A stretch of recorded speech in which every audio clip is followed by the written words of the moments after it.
عبارت پڑھو گے؟ عبارت پڑھو، عبارت ہاں عبارت پڑھو، ان کو دے دو وہ کریمہ نام ہے، اس کو دے دو فارسی قاعدہ، یہ تو دیکھ لے بھائی، آج ادھر سے یہ ادھر تک مطالعہ کر لو، کریمہ نام ہے کا پاندنامہ، یہ پاندنامہ تو دیکھ لو پھر ان کے ساتھ عبارت پڑھ بیٹا، ادھر سے بھی بے پدر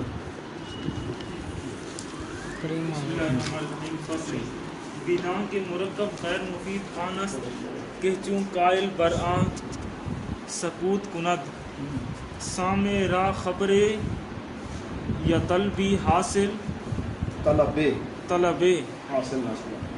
حاصل نشوت طلبی بھی ہوتا ہے نا لیکن یہ طلبے ہے، جائے مجھول پڑھیں گے، جائے مجھول جی، وہاں بر سے قسم است میم کو سین کے ساتھ ملا کے پڑھیں گے، حیلہ است قسم است اول مرکب اضافی چون غلام زیدن جز اول را مضاف گوین و جز دوم را مضاف الیہ و مضاف الیہ ہمیشہ مجرور باشد دوم مرکب بنائی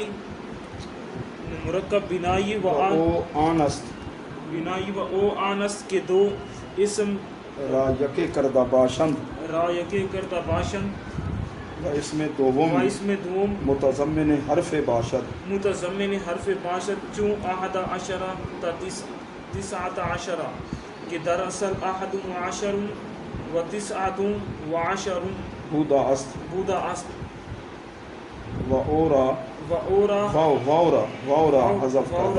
حذف کردہ ہر دو اسم را یکے کردند و ہر دو جز مبنی باشند برفتح الا اثنا عشرہ کہ جز اول معرب است سوم مرکب منع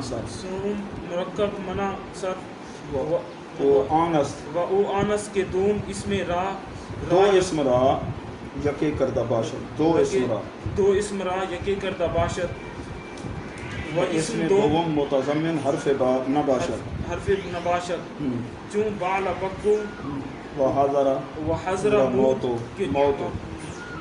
کہ جز اول مبنی باشد بر مذہب اکثر علماء جز دوم معرب بداں کے مرکب غیر مفید ہمیشہ جز جملہ باشند چون غلام زیدن قائم و اندی احد عشرہ درہمن و جا بال بکو. جزاک اللہ. بسم اللہ الرحمن الرحیم. آج بفضل تعالی ہم نحمیر کا چوتھا سبق پڑھ رہے ہیں فصل سے، اور اس سبق کے اندر پہلے جس طرح کہ ہم نے مرکب مفید، اس کی تعریف اور اس کی تقسیم، جملہ خبریہ، جملہ انشائیہ، ہر ایک کی تعریف، ان کی قسمیں اور مثالیں پڑھیں، تو آج ہم مرکب مفید کے مقابلے میں دوسری قسم جو تھی مرکب غیر مفید، اس کی ہم تعریف اور اس کی تقسیم پڑھیں گے، اس کی قسمیں کون کون سی. بدعا کے صاحب نحمیر فرماتے ہیں کہ تو جان لے کہ مرکب غیر مفید اسے کہتے ہیں جب بات کہنے والا خاموشی اختیار کرے تو سننے والے کو کوئی خبر یا طلب حاصل نہ ہو. اگر حاصل ہو تو پھر کیا کہیں گے؟ پھر تو مفید کہیں گے جی. اس کے 6 نام آپ نے پڑھے جی، ٹھیک ہے نا جی. اگر حاصل نہ ہو تو مرکب غیر مفید کہتے ہیں. اب اس کی کرتے ہیں تقسیم. تو مرکب غیر مفید کو ہم کیا کہیں گے؟ مقسم. نیچے جو اس کی ہوں گی آگے 3 قسمیں، یہ آپس میں کیا کہلائیں گے؟ قسیم. اچھا، سب سے پہلے مرکب اضافی. تو مرکب اضافی کی صاحب نحمیر نے تعریف نہیں کی. اس کی تعریف یہ ہے، مرکب اضافی اسے کہتے ہیں کہ ایک پہلی جوز دوسری جوز کی طرف مضاف ہو، اس کو مرکب اضافی کہتے ہیں. ٹھیک ہے نا، پہلا لفظ دوسرے لفظ کی طرف کیا ہو؟ مضاف ہو. ٹھیک ہے نا، پہلے کو مضاف کہتے ہیں اور دوسرے لفظ کو مضاف الیہ کہتے ہیں. فارسی زبان میں پہلے مضاف ہوتا ہے پھر مضاف الیہ ہوتا ہے. کیا کہا میں نے؟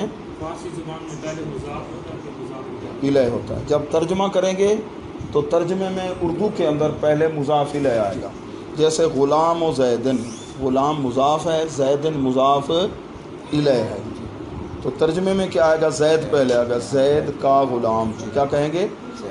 زید کا غلام، ٹھیک ہے۔ تو جز اول را پہلی جز کو مضاف کہتے ہیں، دوسری کو مضاف الیہ، اور مضاف الیہ ہمیشہ مجرور باشد، جی عربی زبان کے اندر جو مضاف الیہ ہے وہ مجرور ہوتا ہے۔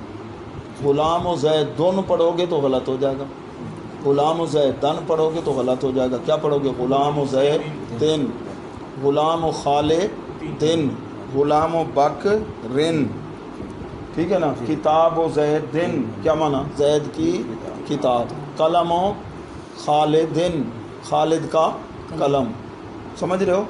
مضاف الیہ کیا ہوتا ہے؟ ہمیشہ مجرور ہوتا ہے۔ غلام و زیدن، غلام و، یہ مرکب کون سا ہے؟ مرکب اضافی، مرکب اضافی۔ آگے دوسری قسم بیان کرتے ہیں صاحب نامیر، مرکب بینائی، پھر بنا صرف، یہ تین انہوں نے بیان کیے غیر مفید میں۔ مرکب بینائی کی تعریف کرتے ہیں کہ مرکب بینائی اسے کہتے ہیں مرکب غیر مفید کی وہ قسم کہ جس میں دو اسموں کو ملا کر ایک بنا دیا جائے، دو اسم ہوں لیکن دونوں کو ملا کر، اور دوسرا اسم کسی حرف کو متضمن ہو، چھپانے والا ہو، دوسرے اسم سے پہلے کوئی حرف چھپا ہوا بھی ہو، جیسے آہد عشرہ سے لے کر تسعۃ عشرہ، عربی زبان میں جو 11 ہے نا اس کو کہتے ہیں آہد عشرہ، 19 کو کیا کہتے ہیں؟ تسعۃ عشرہ، آہد عشرہ، پھر آگے اثنا عشرہ، 12 13، یعنی 11 سے لے کر 19 تک، 11 12 13 14 15 16 17 18 19، ٹھیک ہے نا۔ یہ دو ہیں اصل میں، دو کو ملا کر ایک بنایا گیا۔ تو آگے بتاتے ہیں کہ در اصل میں احد عشرہ کیا تھا؟ احدون و عشرون۔ اب دیکھیے احدن اسم ہے، عشرون بھی، درمیان میں کون سا حرف ہے بتاؤ؟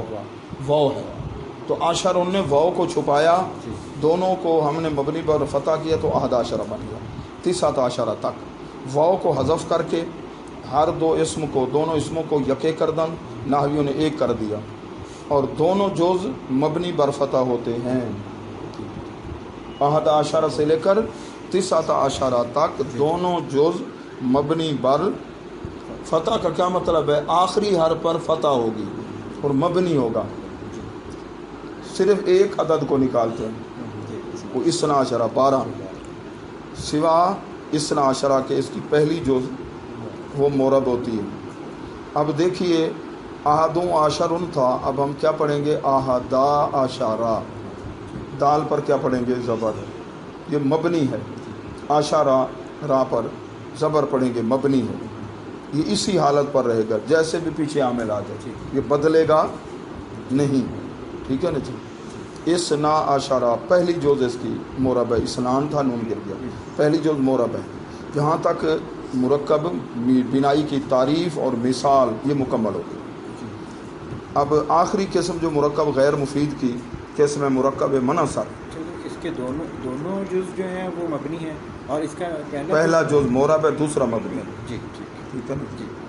اچھا جی، اب مرکب منصرف کی تعریف کرتے ہیں جی۔ یہاں بھی دو اسموں کو ملا کر ایک کیا جاتا ہے، یہ مرکب غیر مفید کی وہ قسم ہے جس میں دو اسموں کو ملا کر ایک بنایا جاتا ہے۔ فرق کیا ہے کہ دوسرا اسم کسی حرف کو متضمن نہیں ہوتا، چھپانے والا نہیں ہوتا، یہاں کوئی درمیان میں اور حرف نہیں ہوتا جس کو ہم چھپا دیں۔ مثلا بال بک ایک شہر کا نام ہے، اصل میں بال الگ ہے، بت کا نام تھا، اور اس شہر پر جو بادشاہ تھا، ٹھیک ہے نا جی، تو اس کا نام بک تھا، دونوں کو ملا کے شہر کا نام رکھا گیا۔ ایسے حضر الگ ہے، موت الگ ہے، دونوں کو ملا کے ایک نام رکھ دیا، ٹھیک ہے نا، علاقے کا نام ہے نا جی۔ اچھا جی، تو یہ ادھر کیا ہے؟ دو اسموں کو ملا کر ایک بناتے ہیں، تو مرکب بینائی میں بھی دو اسموں کو ملا کر کیا کرتے ہیں بھائی؟ ایک ہی بناتے ہیں۔ مرکب بینائی میں بھی، مرکب منصر میں بھی دو اسموں کو ملا کر۔ فرق کیا ہے؟ مرکب بینائی کے اندر دوسرا اسم کسی حرف کو چھپاتا ہے اور ادھر نہیں۔ تین قسمیں بیان ہو گئی، اس کے علاوہ باقی اس کی کافی قسمیں ہیں غیر مفید کی۔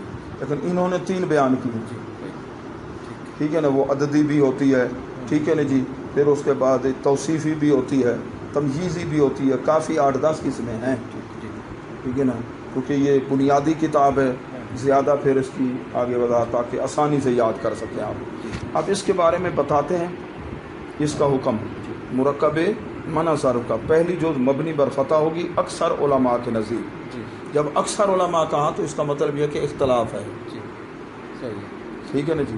اور دوسری جوز کیا ہوتی ہے؟ مورب ہوتی ہے، دوسری جوز کیا ہوتی ہے؟ مورب ہوتی ہے۔ اچھا، اب آخر میں فائدے کے طور پر بداں کے بعد کہتے ہیں مرکب غیر مفید جو ہے ہمیشہ جملے کی جوز ہوتا ہے۔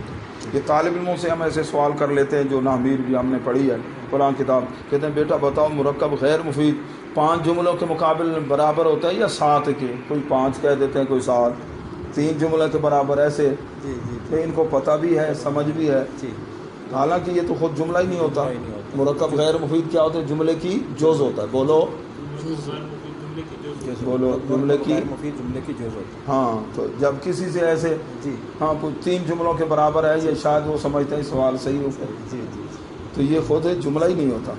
اب اس کی مثال جیسے غلام و زیدن قائم، اب دیکھیے زید کا غلام کھڑا ہے، غلام و زیدن تک رک جائیں تو یہ جملہ نہیں ہے جب تک قائم خبر کو نہیں ملے۔ یہ اندی 11 درہم، میرے پاس 11 درہم ہے، صرف 11 کہو، ٹھیک ہے، جملہ بنے گا نہیں، غیر مفید رہے گا، یہ جملہ نہیں۔ تو جا بال بک کو، میرے پاس بال بک آیا، یعنی جا آ گیا، یعنی یوں سمجھیے شہر کا نام ہے نا، شہر کا نام آ گیا، لاہور آ گیا جی، لاہور آ گیا، ٹھیک ہے نا جی۔ ہاں، تو یہ اب وہ شہر تو چل کے نہیں آئے گا، جس وقت میں چل رہا ہوں گا اس کے قریب جاؤں گا تو مجازن نسبت میری طرف کہ لاہور قریب آ گیا، لاہور قریب آ گیا، یہ بلاغت والی بات ہے۔ تو آج کے سبق کے اندر نحویر کے سبق میں ہم نے کیا پڑھا؟ مرکب غیر مفید، اس کی تعریف اور اس کی پھر قسمیں کتنی؟ 3 قسمیں، مرکب اضافی اور بنائی، مرکب بنائی، پھر مرکب مناصر، ان کی پھر مثالیں بھی، پھر اس کے بعد مرکب مفید کتنے جملے کے برابر ہوتا ہے؟ 3 یا 4 جملے کی جز ہوتا ہے، یہ کمپلیٹ سینٹنس نہیں ہوتا، یہ جملے کی کیا ہوتا ہے جی؟ اس کا ایک پارٹ، حصہ ہوتا ہے جی، سمجھے کہ نہیں سمجھے؟ اچھا چلو کافی ہے، ٹھیک۔